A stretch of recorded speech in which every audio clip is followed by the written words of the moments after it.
భగవతే వాసుదేవాయ నమః. శ్రీమాత్రే నమః. ముందుగా అందరికీ నూతన సంవత్సర శుభాకాంక్షలండి. రాముడు నరుడుగా జన్మించడానికి, నరుల యొక్క కీర్తిని నిలబెట్టడానికి 12 నెలలు తల్లి గర్భవాసం చేసి అధోముఖంగా పడుకుని రక్తమాంసముల మధ్య ఉండి బయటికి వచ్చాడు. దశరథ మహారాజు గారి యొక్క తేజస్సు వలననే పుట్టాడు. అందుకే ఆయనకి దాశరథి అని పిలిస్తే అంత ఇష్టం. అందుకే గోపరాజు గారు దాశరథి శతకమని దాశరథి కరుణాపయోనిధి అని పిలిచారు. దశరథ మహారాజు గారి కొడక అంటే అంత సంతోషిస్తాట ఆయన. అందుకని దాశరథిర్యది, ఆయన దశరథుడి కుమారుడే అయితే లక్ష్మణస్వామికి అనుమానమా? కాదు, మా అన్నయ్య మీద వచ్చిన నింద పోవాలి.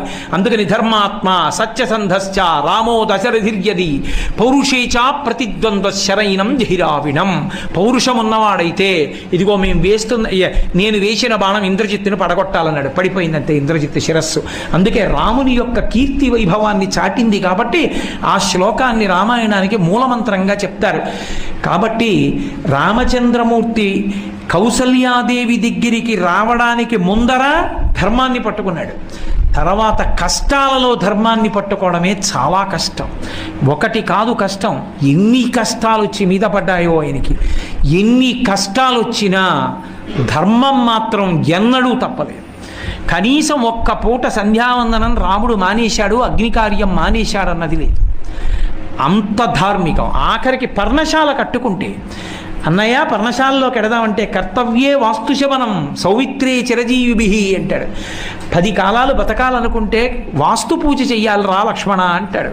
అందుకే ఆంజనేయ స్వామి సుందరకాండలో యజుర్వేద వినీతశ్చ వేద విద్భిస్సుభూజిత ధనుర్వేదే చ వేదేషు వేదాంగేషు చ నిష్ఠిత అంటారు. యజుర్వేదం బాగా తెలుసున్నవాడు. యజుర్వేదంలో ఎలా చెప్పారో అలాగే అన్నిటినీ అనుష్ఠానం చేస్తాడు. యజ్ అంటే ఆరాధించుట, వేదమంత్రముల చేత ఆరాధన చెయ్యడం, యజ్ఞయాగాది క్రతువులు చేయడంలో రాముడు దిట్ట. తేజసాదిత్య సంకాశ క్షమయా పృథివీ సమః బృహస్పతి సమోబుద్ధ్య యశసా వసవో సమః అంటాడు. ఓర్పుకి భూదేవి వంటివాడు, మహానుభావుడు పరాక్రమానికి ఇంద్రుని వంటివాడు, బుద్ధిలో బృహస్పతి వంటివాడు. అటువంటి వాడమ్మా అని భర్త రామచంద్రమూర్తి అంటారు. రాముడి జీవితం అంతా ధర్మమే. రక్షిత జీవలోకస్య ధర్మస్య పరిరక్షిత, రక్షిత స్వస్య ధర్మస్య స్వజనస్య చ రక్షిత. ఆయన జీవలోకానికి అంతటికీ ధర్మాన్ని రక్షిస్తాడు, తన ధర్మాన్ని తాను రక్షించుకుంటాడు. అంతటి మహానుభావుడు రామచంద్రమూర్తిది. ఎంత ధర్మమో సీతమ్మది అంత ధర్మం. ఇప్పుడు నేను సీతమ్మ ధర్మానుష్ఠానం. కానీ చిత్రం ఏమిటంటే సీతారాముల జీవితంలో ఒక్క విషయాన్ని గమనించాలి మీరు. తల్లి చెప్పింది అన్న మాట రాముడి జీవితంలో కష్టాలలో కూడా ధర్మాన్ని పట్టుకోవడానికి ఎంత ప్రబలమైన ఉత్సాహాన్ని ఇచ్చిందో, సీతమ్మ తల్లి జీవితంలో కూడా కష్టాలు పడినప్పుడు తట్టుకోవడానికి, ధర్మమునందు నిలబడడానికి కారణం తల్లి చెప్పిన మాట. అందుకే కూతురు చెడుగైన మాత తప్పు, కొడుకు చెడుగైనతో తండ్రి తప్పు. కొడుక్కి ధర్మం అక్కడ తల్లి నేర్పింది, దశరథుడు నేర్పాడు, గురువులు నేర్పారు. సీతమ్మ దగ్గరికి వచ్చేటప్పటికీ అనసూయమ్మ అడిగింది, నీకింత ధర్మం ఎక్కడి నుంచి వచ్చింది? భర్త కోసమని చెప్పి భర్త తండ్రి మాటని సత్యం చేయడానికి ఇన్ని కష్టాలు అనుభవించడానికి అరణ్యవాసానికి వచ్చావే, ఎందుకండి మీకు ఈ పనికి మాలిన పనులని ఒక్క మాట అనలేదే? ఇంత గొప్పగా భర్తని అనుగమించాలన్న విషయాలు నీకు ఎలా తెలిసాయని అడిగింది. ఆవిడ ఒక మాట చెప్పింది, పాణిప్రదాన కాళీచ యత్పురాత్యగ్ని సన్నిధౌ అనుశిష్టా జనన్యాస్మి వాక్యం తదపి మే ధృతం. అయోధ్యకాండ. అమ్మా ఇది నా బుద్ధి కాదు. పాణిప్రదాన కాళీచ, ఆఖరికి మా అమ్మగారు నా పాణిప్రదానం చేస్తున్నప్పుడు కూడా, నా చెయ్యి రాముడి చేతిలో పెడుతున్నప్పుడు కూడా భర్తని ఎలా అనుగమించాలో, కష్టసుఖాలలో భర్తతో కలిసి ఎలా ఉండాలో నాకు నేర్పిందమ్మా. నా తల్లి నేర్పిన సంస్కారమే ఇవాళ రాముడితో ఇంత సంతోషంగా తిరగడానికి కారణమైంది అని ఆవిడ చెప్పుకోవడం కాదు. సుమంత్రుడు చూశాడు సీతమ్మ ఎలా ఉంది అరణ్యంలో అని. ఏదో భర్త తండ్రి మాట కోసమని రాజ్యం విడిచిపెట్టి వచ్చేసాడు, ఎక్కడో అరణ్యాల్లో పడుకోవడం, పులుల అరుపులు కాదు. కౌసల్య అడిగింది, నా కోడలు ఎలా ఉందని అడిగింది. అడిగితే ఆయన చెప్పిన శ్లోకం అద్భుతం.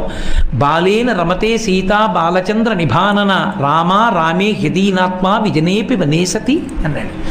ఓ చిన్న పిల్ల పక్కన తండ్రి ఉన్నాడు అనుకోండి, అది ప్రమాదకరమైన ప్రదేశం, పుట్టలు అవి ఉన్నా నాన్నగారు ఉన్నారని ఎలా ఆడేసుకుంటుందో అలా అయోధ్య పట్టణంలో ఉన్నప్పుడు ఎంత సంతోషంగా ఆడుకుందో అరణ్యంలో రాముడు ఉన్నాడని అలా ఆడుకుంది తప్ప ఆవిడికి రాముడు ఉంటే సంతోషం. అందుకే మహాతల్లిని రాముడు సీత ఎందుకు అరణ్యవాసానికి అంటే ఓ మాట చెప్తుంది, నాకు ఎంత ఇష్టం ఆ శ్లోకం అంటే. నా తంత్రి వజ్యతే వీణ నా చక్రో వర్తతే రథ నాపతి సుఖమే దేత యస్యాదపి శతాత్మజ అంటుంది. లోకంలో వీణ తీగని గోటితో పెనగుతారు, ఆ వీణ తీగ పెనగుతుంది, పెనగబడి అందులోంచి అవ్యక్త మధుర ధ్వనులు వస్తాయి. కానీ వీణ మోగుతోందంటారు తప్ప వీణ తీగ పెనగబడిందనరు. రథచక్రాలు ముళ్ళ మీద రాళ్ల మీద విడుతూ దెబ్బలు తింటాయి, అడ్డుకర్రలేస్తారు, కానీ రథచక్రాలు ఎడుతున్నాయి అనరు, రథం ఎడుతోందంటారు. భర్త కీర్తి సంపాదించుకోవడానికి ఎంత కష్టపడ్డాడో పరమేశ్వరుడికి తెలుసు, ఆయనకి తెలుసు. కానీ ఆయన భార్యాస్థానంలో ఉన్నందుకు ఆయన భార్య అని అంత కీర్తినిస్తారు. లోకంలో తండ్రి కాని, కొడుకు కాని, అన్న కాని, తమ్ముడు కాని ఎవరి ఇచ్చినా మితం దాటి ఇవ్వరు. లోకంలో అమితం ఇచ్చేవాడెవరో తెలుసా? భర్త ఒక్కడే. సీతమ్మ తాను చేసిన పుణ్యంలో సగం కట్టబెడతాడు, తన కీర్తికి సమాన స్థాయినిస్తాడు. ఆవిడికి ఏం తెలుసు అని అడగరు, ఆయన భార్య అంతే నమస్కారం ఆవిడికి కూడా. అలాగే ఆవిడ ఒక నోము వ్రతం చేసుకుంటాను అంటే సంభారములను తెచ్చి ఇచ్చి ఉన్నతగతులు కల్పిస్తాడు. ఆయన మంచితనాన్ని బట్టి ఇంటికి విశేషమైన అతిథులు వస్తే వాళ్ళకి వడ్డించుకుని ఆవిడ తరించే అవకాశాన్ని ఇస్తాడు. లోకంలో ఎవరైనా మితంగా ఇస్తారు. తండ్రి కొంత ఐశ్వర్యం ఇవ్వగలడు, కొన్ని వస్తువులు ఇవ్వగలడు. అన్నదమ్ములు ఓ చీర పెట్టగలరు, మంచి మాటలు మాట్లాడగలరు.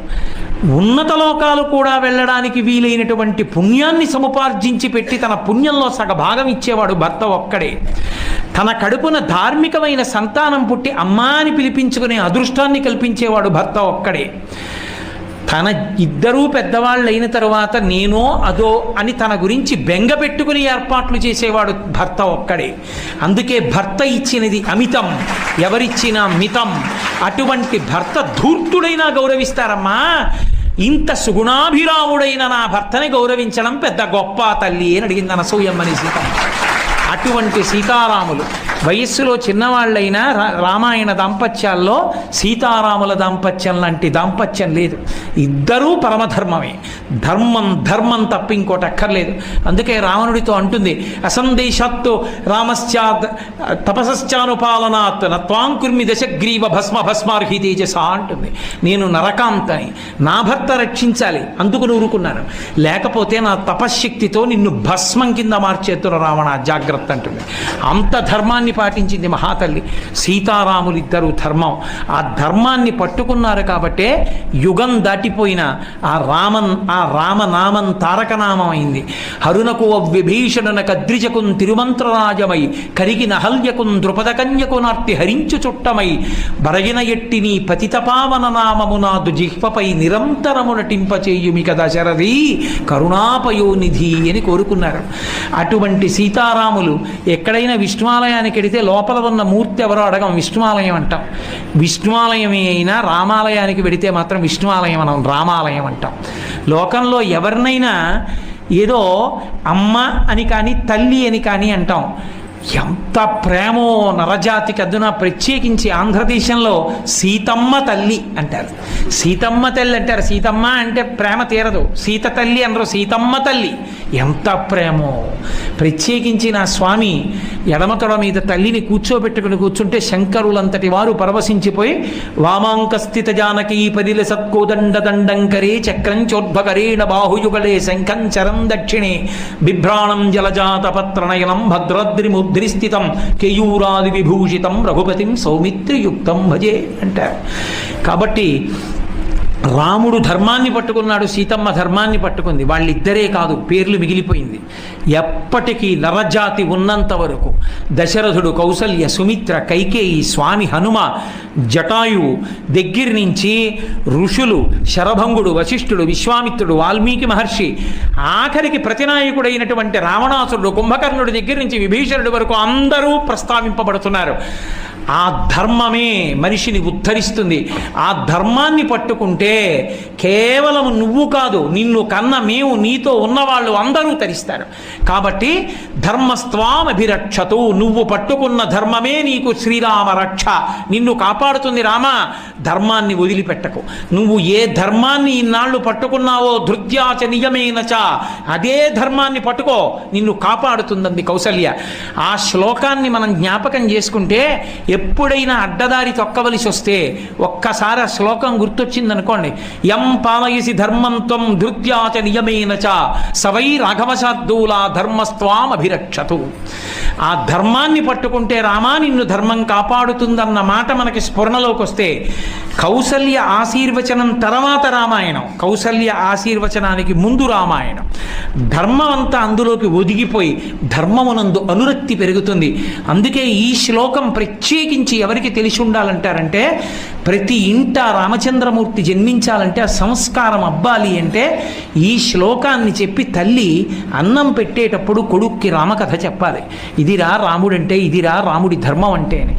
ఆ గోరుముద్దతో ధర్మం నాటుకున్న పిల్లలు మళ్ళీ రామచంద్రమూర్తులు అవుతారు, రామరాజ్యం వస్తుంది. ఇవాళ రామరాజ్యం తేగలిగిన వాళ్ళంటూ ఉంటే నా దృష్టిలో ఒక్కళ్ళే, ఆడవాళ్ళు ఒక్కళ్ళే తేగలరు. మళ్ళీ ఎందుకో తెలుసా, లోకమంతా ఏం చెప్పనివ్వండి, చిన్నతనంలో తల్లి ఏం చెప్పిందో దాన్నే బిడ్డడు ఒప్పుకుంటాడు. మా అమ్మ అమ్మ బొట్టు ఎందుకు పెట్టుకోవాలో చెప్పి ఎంతో సంతోషంగా బొట్టు పెట్టి పంపించింది అనుకోండి, ఈ బొట్టు ఎందుకు పెట్టుకున్నా, మా అమ్మ పెట్టుకోమది నా ఇష్టం అంటాడు. వాడు ఒప్పుకోడు బొట్టు చెరుపుకోవడానికి. అమ్మే బొట్టు పెట్టడానికి సిగ్గుపడి బొట్టు ఏమిట్రా అందనుకోండి, నిజంగా ఎవరైనా పెట్టుకోమన్నా వాడు పెట్టుకోడు. ఒక శివాజీ తయారయ్యాడంటే జీజీబాయి కారణం, ఒక అబ్దుల్ కలాం గారు తయారయ్యారంటే వాళ్ళ తల్లిగారు కారణం. ఎక్కడ ఏ మహాత్ముడు తయారైనా తల్లి మాటలు ప్రధానమవుతాయి. సంస్కారం అందేది తల్లి వలననే అందుతాయి. ఒక శంకర భగవత్పాదాచార్య స్వామి ఈ జాతికి అందారంటే తల్లి ఆర్యాంబ సన్యాసానికి ఇచ్చిన అనుమతి కారణం. ఆ తల్లియే రమణ మహర్షి అంత గొప్పవారు అయ్యారు అంటే ఏ తల్లి కన్న కడుపు అంటాం. ఆ అళగమ్మ గారి పేరు మీద ప్రతిష్ఠితమైనటువంటి శివాలయాన్ని చూసినప్పుడు రమణ మహర్షి ఎప్పుడు శాశ్వతంగా మనకి సశరీరులై దర్శనమిస్తూ కనపడుతూనే ఉంటారు. అందుకే తల్లి చిన్నతనంలో ఏ మాటలు చెప్పిందో ఆ మాటలు పిల్లలకి నాటుకుంటాయి. సంస్కారము అందించడానికి శ్రీరామాయణంలో ఆర్షవాక్కు ఆప్తవాక్కు అయి రాముడి యొక్క ధర్మాన్ని ప్రకాశింపచేసి రాముడు ధర్మాత్ముడవడానికి, ధర్మములో ఎక్కడా వైక్లభ్యం పొందకుండా ఉంచుకోవడానికి తల్లి యొక్క ఆశీర్వచన రూపంలో ఉన్నటువంటి ఈ శ్లోకం అత్యంత ప్రధానమైన శ్లోకంగా పెద్దలు భావన చేస్తారు. కాబట్టి చక్కగా నా కోరిక ఏమిటంటే మీ అందరూ కూడా శ్లోకం నేర్చుకోండి. మీకు రాదని కాదు, తెలియని వాళ్ళు ఉంటే నేర్చుకోండి. పిల్లలకి రామకథ చెప్పడం ప్రారంభం చేయండి, రాముడి ధర్మం నేర్పండి. వీడియో పూర్తిగా చూసిన ప్రతి ఒక్కరికి ధన్యవాదాలు తెలియజేసుకుంటూ, దయచేసి వీడియో నచ్చింది కాబట్టి ఒక లైక్ చేయండి. అలాగే ప్రతి ఒక్కరికి ఈ వీడియోని షేర్ చేయాలని కోరుకుంటున్నాము. మీరు కొత్తగా మన ఛానల్ చూస్తుంటే, ఇప్పుడే కనుక చూస్తూ ఉంటే దయచేసి సబ్స్క్రైబ్ చేసుకుని మమ్ము ఎంకరేజ్ చేయండి. రేపు మరి ఒక చాగంటి గారి సందేశంతో మీ ముందుంటాం. అంతవరకు శ్రీమాత్రే నమః.